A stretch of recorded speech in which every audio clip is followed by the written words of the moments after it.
All right, perfect. I will stay where I am. Don't move. Right.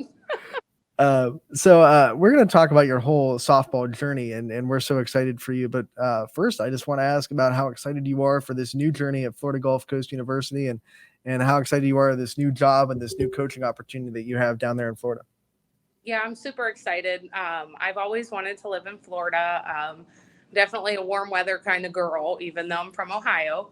But it's super exciting. I'm so blessed to have the opportunity to be here and to just get to see the wonderful things that they have going on here at FGCU. And I mean, really, it's surreal thinking about where it all started to where I am now. So, I mean, I'm just super excited.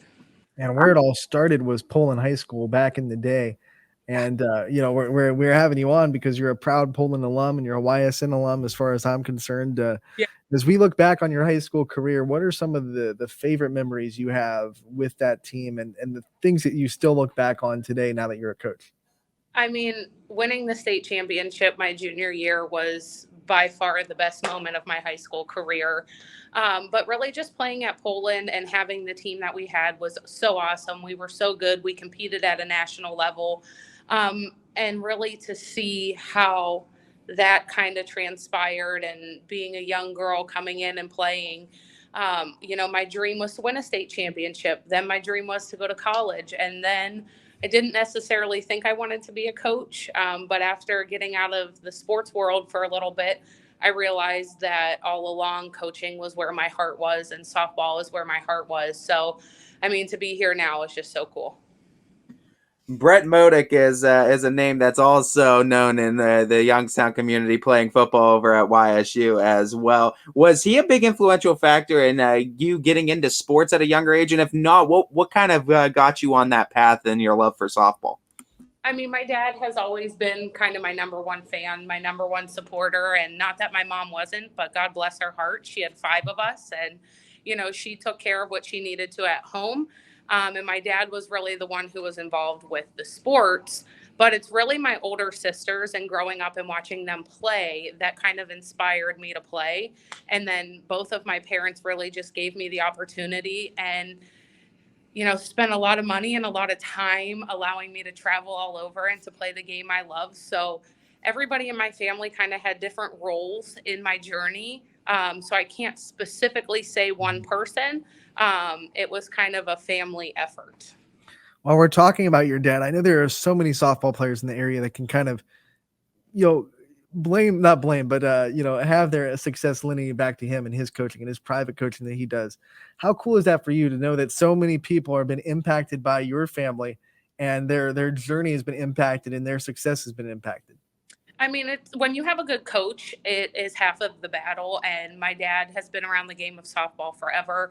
And he's seen what it takes to get to the highest level. And he's helped train even Aaron and myself in getting to the highest level possible. So to be able to have those girls kind of grow up in that environment and to have him as a mentor to help them through and to show them the steps it needs to take to be great, I think is such an awesome opportunity. And for it to still be in our hometown and where we played, it's just a really cool thing to see. I know you have to be your own coach and have your own style, but what are some things that you took from watching him coach that you now reflect in your coaching style? Just having fun. And I think anyone who's ever seen me coach and or play, that is the one thing that I always have. I love having fun while I'm playing. And the moment you stop having fun is really the moment that I personally think you should stop playing. Because ultimately, softball is not going to be a forever thing unless you go into coaching. But you learn so many life lessons from it. So all in one, softball is just has allowed so many different doors to open in my life. We know with success comes expectations, like winning a state championship. You have expectations on your shoulders. What advice can you give to players that kind of have those expectations riding on their shoulders, of being able to, when they come shy of meeting those expectations, realizing that this is still just a game and the sun does shine tomorrow? Yeah, I mean, it goes back to having fun. We have all put the time in, we've put the effort in, everyone practices for hours and hours. And, putting the work in behind the scenes is something that helps you be successful. And so I think always remembering that you've prepared for these moments. And then just embracing them when they come is the biggest piece of advice I can give young girls, because, just being able to know that you've prepared and then executing is so important. But if you don't, it's okay. You're going to have another opportunity. Recruiting has changed so much since you were in high school. Now, you can't recruit nearly as early as you used to be able to. And I'm sure the pressures that you felt as a 13-year-old to kind of exclude yourself, now 13-year-olds don't feel it as much.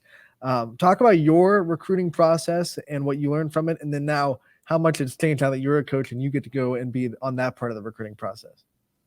I think an important thing for all girls to know is to truly love the school that you choose to go to.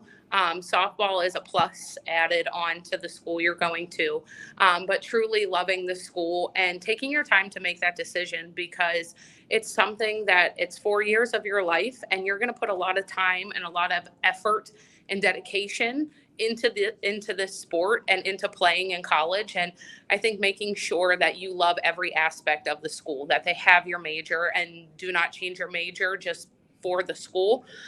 There's plenty of schools that'll have what you want to do for the rest of your life, and they'll allow you to do that.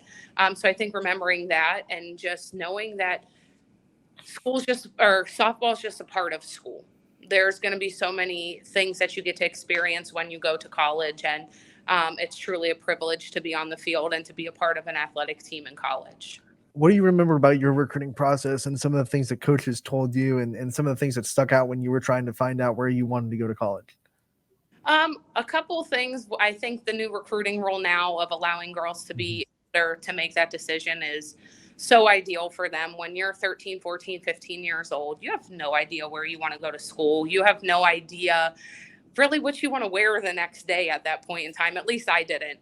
And so, that part of recruiting is so important, because you're just, you have to do this forever. And by forever, I mean your job and your major.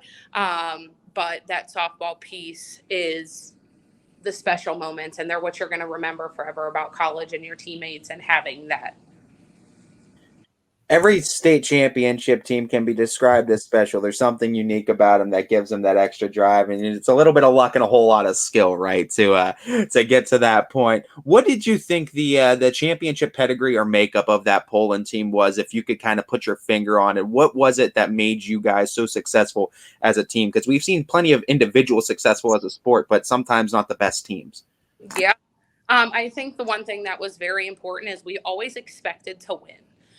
Regardless if we were behind, we were ahead, we still played like we had nothing to lose. And I think it's hard when you have a certain reputation you have to stand up to or live up to, and those expectations we were talking about earlier. It didn't matter who we were playing. We showed up to play our game, and we bonded so well as a team. We all got along. We all loved hanging out outside of the game. And then we just meshed really well on the field. Your softball career lasted outside of high school. You played in college. How hard was it to turn off that player mindset and go into coaching mindset? Honestly, it's not that different. It's not that different because I still have that same competitive edge. Even at practice, I compete with the girls. I'll still pitch to them. I'll still hit to them. And I just compete with them. So having that be able to transition from playing into coaching is something that I don't know that I'll ever be able to turn off. My poor husband, I want to compete in everything I do. And sometimes he's just like, can you chill? But I love that competitive aspect. So being able to have that as a coach, I think helps me because it helps prepare the girls better. So for me, there wasn't really a huge difference. And I know what it takes. I've done it. I've walked through it. And so to be able to help these girls and to be a mentor that no matter how hard it gets, you can make it through and you can do it. I'm able to speak to that because I did it. So I think it's personally truly helped my career and being able to relate to these girls. Do you still have it when you step in the circle? Listen, not like I used to. not like I used to. We look at these the competitiveness in these girls too, and there's no doubt that the sport of softball growing too. We're seeing younger girls. The talent level of the younger girls is incredible. What can you speak on the growth of the sport, and what's the question I guess you get the most from the younger softball players that ask you advice? I guess what's the question you get asked most frequently? The question that I get most frequently is, what are you looking for in a college athlete? What are you looking for when you go out recruiting? And I think it's kind of a broad spectrum when you look at it as a whole. Everybody wants the talent. Everybody can see it. You can tell the difference between a baller and somebody who's just there for fun. But when you can kind of have both of those pieces, and like I talked about earlier and touched on, being able to have the skill and prep to constantly make your skill better and to perfect the craft. And I think that's a cool tidbit on softballs. It's constantly changing, and you can always get better, and you can always work in different ways. That's one of the things with softball, is just be a student to the game. I tell these young girls all the time in the recruiting process, don't be afraid to be a student of the game. Don't think you have to know everything. Because still in coaching, when I go to camps, I'm learning from other coaches. I'm picking their brain on things that have helped them and made them successful. So that's really what I get asked most of the time. So I'm sure you've seen a lot of players come into college with expectations of what it's going to be like that don't meet the reality. Like they're not know what to expect. What do you think the biggest misconception is about college softball from players when they're coming in, that they don't really realize what the reality is going to be like? It's hard work. It is hard work. I think going from travel ball, you see that you play 4 or 5 games in a day. But when you get to college, playing one game is way tougher than playing 5 games in a day. The talent from top to bottom to on the bench is, top of the line. You don't have a so-called break in the middle of a game. You constantly have to be mentally checked in every single pitch. And if you're not, you will expose yourself really quick. And I think that's something that's kind of that misconception, is we're ready to play 10 games in a weekend, and then you play 3 games in a weekend in college, and you're like, whoa, that was a lot harder. So being able to physically train your bodies and to mentally train your bodies, because it's hard work. It's hard work. We've asked a lot of your advice too for these athletes, but I kind of want to go reverse on that. What's some of the best advice you've received in your experience with your college teams, your high school teams, your entire experience with the sport? Again, it goes back to the enjoying it. We've worked so hard. I've given up so much to be where I am, with just being a normal kid, of being able to hang out with my friends on the weekends. And I was willing to sacrifice that. And my dad always talked about that when I was younger. He was like, hey, it's going to pay off. It's going to pay off. And then when you finally get that scholarship, or you finally see these accolades come in, it's so cool to see that your hard work truly does pay off, and it's not going unnoticed, and that you really can achieve the dreams and the goals that you set out to have. During the last NCAA tournament, you got to step in as the interim head coach, and you got also, because of that, you got to put on the ESPN, headset and do your little mid-inning interview, get your time to sign. What was that moment like? Were you nervous at all to kind of be interviewed by the broadcast crew? I mean, it's from a coach's perspective. What was that moment like? To be honest, I've never really been too shy of talking in front of people. Again, for those that know me, know that I love being around people and being in those kinds of settings. So for me, it was just an exciting opportunity. I got to do it when I was a player, and now as a coach. Again, it's just one of those surreal moments where you think and you dream of doing these things, and then to actually be there and be doing it. It's just one of those surreal moments. And like I tell the players all the time, I just embraced it like I tell them to do on the field. We ask players this when we get them on, because softball is such a big community, and you get to meet people from all walks of life that might not wear the same uniform as you. So whether it be high school, college, or coaching now, who is your best friend that never wore the same uniform that you did? Oh, that's a good question. That never wore the same uniform.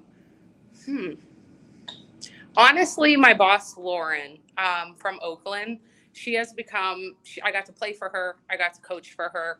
never really wore the same uniform, but I always felt like she was there to help me, whether on the field or off the field.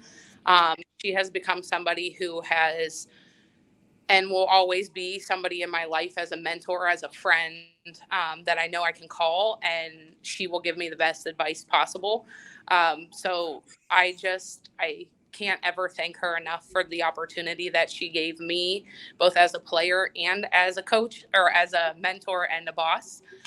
She has allowed me to elevate on the field and off the field. Let's get into the excitement of the sport a little bit. Out of all the games that you've played, shout out a few where you've made the crowd get really, really loud. So when we went to regionals at Michigan, we were playing Cal in the semifinals of regionals, and I hit a grand slam to go ahead and go up. I forget what the score was. I think 6-3. That moment in my life will forever go down as the best moment in softball for me and my career.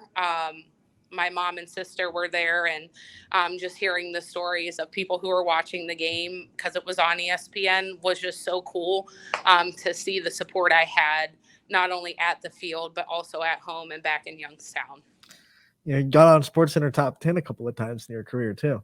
One for the wrong reason. Yeah. I think you were robbed of a home run. Don't want to bring up that, but that grand slam also got on SportsCenter. So yeah, you had your minutes of fame back as a player. I did. It was a lot of fun. And like I said, I'm truly blessed. And, if you put the hard work in and you're willing to commit to doing it, the sky's really the limit. All right. Before we let you go, I want to let you give a shout out to the Pullman 10U team and some advice, because your youth league still representing. They're going on for trying to win a state championship this weekend. What do you have to say to people I'm sure you're rooting for? Yeah, good luck. First of all, my heart is always with you guys back in Poland. Shoot for the stars, guys. Go out there and leave it all on the field. Leave it out there, because if you leave the game and, you're like, oh, I wish I could have did this or I should have done that, just go out, enjoy the atmosphere, and go get that ring.